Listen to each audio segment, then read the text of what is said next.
వివిధ నియోజకవర్గాల నుండి, రాయలసీమ జిల్లాల నుండి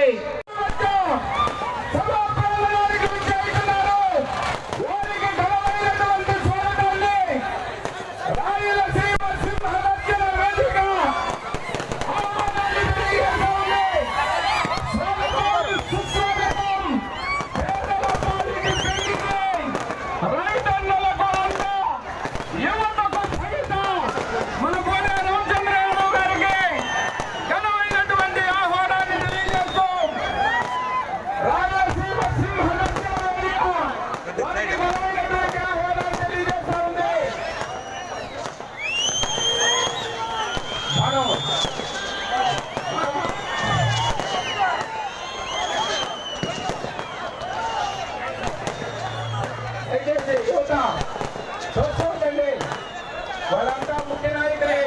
మీరంతా సైన్లో ఉన్నటువంటి సైన్లో కూర్చోవలసిందిగా కోరుతాను.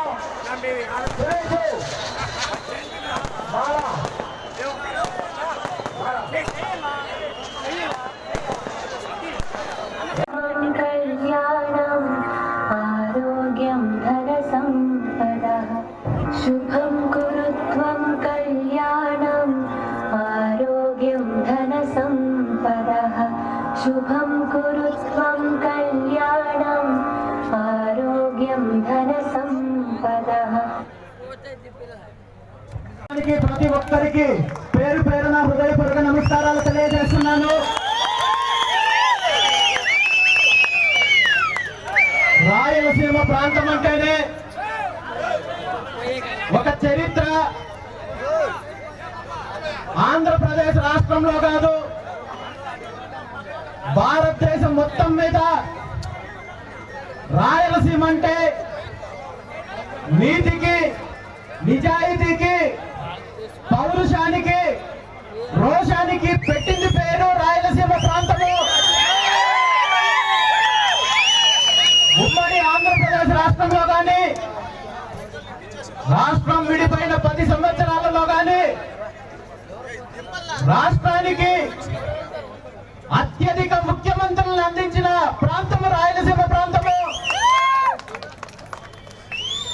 ఎంతో ఘన చరిత్ర ఉన్న ఈ ప్రాంతంలో ఈరోజు పరిస్థితులు ఎలా ఉన్నాయో, అభివృద్ధి ఎలా ఉందో, వ్యవసాయ రంగం ఎలా ఉందో, యువత పరిస్థితి ఎలా ఉందో, వలసలు ఎలా ఉన్నాయో ఈరోజు మనందరికీ తెలియని విషయం కాదు. ప్రభుత్వాలు మారుతున్నాయి, పార్టీలు మారుతున్నాయి, నాయకులు మారుతున్నారు, కానీ రాయలసీమ ప్రాంతంలో రైతుల పరిస్థితి మారలేదు. యువత ఉద్యోగ ఉపాధి అవకాశాల కోసం వలసలు ఆగడం లేదు. ఈ ప్రాంతంలో ఇప్పటి వరకు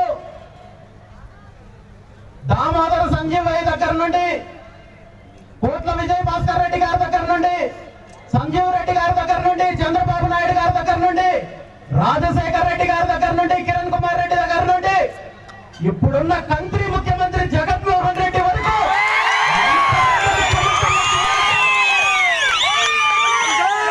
ఈ ప్రాంతానికి, ఈ ప్రాంత రైతులకు, ఈ ప్రాంత యువతకు చేసింది ఏమీ లేదనే విషయాన్ని ఈ రోజు మనం గుర్తించాలి. రాయలసీమ ప్రాంతంలో గత కొన్ని దశాబ్దాల కాలం నుండి ఎన్నో సాగునీటి ప్రాజెక్టులు పెండింగ్ లో ఉన్న ఏ ఒక్క ప్రాజెక్టు పూర్తి చేసి ఈ ప్రాంత రైతాంగానికి మంచి చేయాలనే ఆలోచన ఏ ఒక్క ముఖ్యమంత్రికి రాలేదు. ఎప్పుడో ఎన్టీ రామారావు గారు ముఖ్యమంత్రిగా ఉన్నప్పుడు కృష్ణా మిగులు జలాల కోసం ఆనాడు తెలుగు గంగా ప్రాజెక్ట్ ఒకటి తీసుకొని వచ్చి దాన్ని పూర్తి చేశారు తప్ప, ఆ తర్వాత మొదలుపెట్టిన హంద్రీనీవా ప్రాజెక్టు కానీ, రాయలసీమ ప్రాంతంలో ఉమ్మడి చిత్తూరు, కడప, అనంతపురం, కర్నూలు జిల్లాలకు నీళ్లు అందించే హంద్రీనీవా ప్రాజెక్టు ఈ రోజు వరకు పూర్తి చేయలేదు. అదేవిధంగా మడకసిర బ్రాంచ్ కెనాల్ ప్రాజెక్టు పూర్తి చేయలేదు.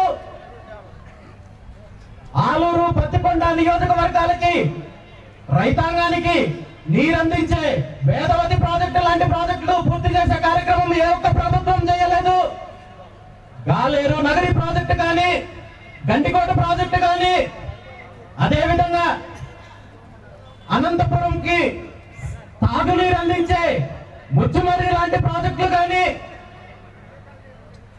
అదేవిధంగా Somasila Swarnamukhi linked canal project పూర్తి చేసే విషయంలో కానీ, అదేవిధంగా ఈరోజు రాయలసీమలో ఉన్న ఎన్నో రకాలుగా పెండింగ్ ప్రాజెక్టులను పూర్తి చేయాలని ఏ ఒక్క ప్రభుత్వము కూడా చర్యలు తీసుకోలేదనే విషయాన్ని ఈరోజు మనం గుర్తించాలి.